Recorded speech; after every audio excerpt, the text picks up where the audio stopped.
Good morning, I'm Elise Modica, and here's the latest update from Spectrum Autism Research.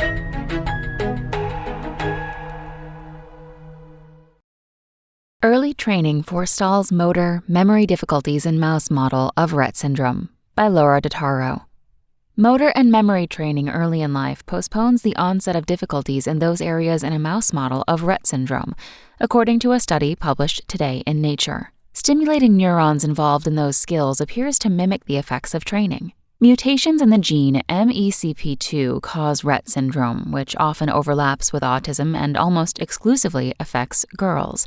Many children with Rett syndrome develop typically until toddlerhood, and then suddenly lose the ability to speak, crawl, or walk.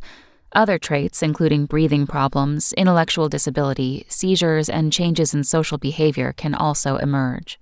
Gene therapy to replenish missing MECP2 protein holds the potential to restore some abilities, but too much MECP2 protein can cause challenges similar to Rett syndrome, and a successful treatment may be more than a decade away. In the meantime, intensive early therapy may help to delay the condition's progress and maintain abilities such as walking, the new work suggests. That will hopefully benefit these children long-term as new therapies come on board, says lead investigator Huda Zogby, professor of molecular and human genetics at Baylor College of Medicine in Houston, Texas. The findings demonstrate the importance of using behavioral therapy to maintain abilities in Rett syndrome and reiterate that neuron function is recoverable, says Michaela Fagiolini, associate professor of neurology at Harvard University, who was not involved in the work.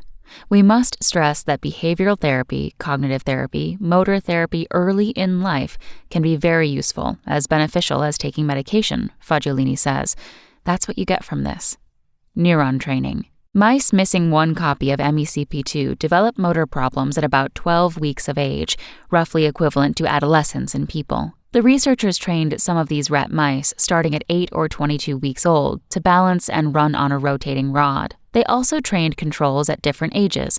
At 24 weeks, the trained Rett mice stayed on the rod longer than untrained Rett mice. The Rett mice with earlier training performed the best, and all of the controls performed better than the trained Rett mice, as expected. At 32 weeks, the early trained mice did as well as untrained mice at 12 weeks, before the latter's motor skills declined. The researchers also taught Rett mice to swim to a hidden platform in a water tank, a test of spatial memory. At 12 weeks old, mice that had been trained on this task at 4 weeks old did better than those trained at 11 weeks old and untrained mice. With continued training, the early trained mice did not show memory deficits as severe as those of untrained Rett mice until 24 weeks. Training on either task had no effect on other traits, such as sociability or anxiety. The team then used a genetic marker to identify and label neurons that were active during the swimming test.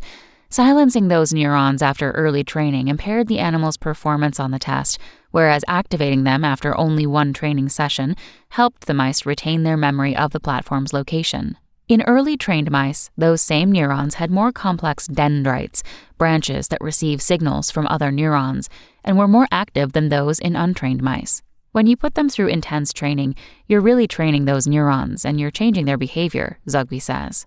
Early detection. The demonstration that training affects only neurons involved in a task is very elegant, Fagiolini says. It's difficult to know how the findings translate to people with Rett syndrome, she says, particularly because the condition's signs emerge much later in the mice than in people. In other words, even the early trained mice were trained after the point in development at which traits would appear in children. Still, it's possible that neuronal function in children changes before any related behaviors become apparent, and could benefit from early training, she says. The brain is always plastic. It's always able to readjust, Fagiolini says. I think we have to take advantage of that, and that's what Dr. Zogby is showing here. The findings suggest that therapy early in life, before traits become apparent, could be similarly helpful in autistic children without MECP2 mutations and those with other neurodevelopmental conditions, Zogby says. Future clinical trials could confirm whether such therapy is effective, she says, but that would require identifying children with relevant gene mutations at or shortly after birth. That's all for today. Check back next Monday for more content from Spectrum Autism Research or go to spectrumnews.org.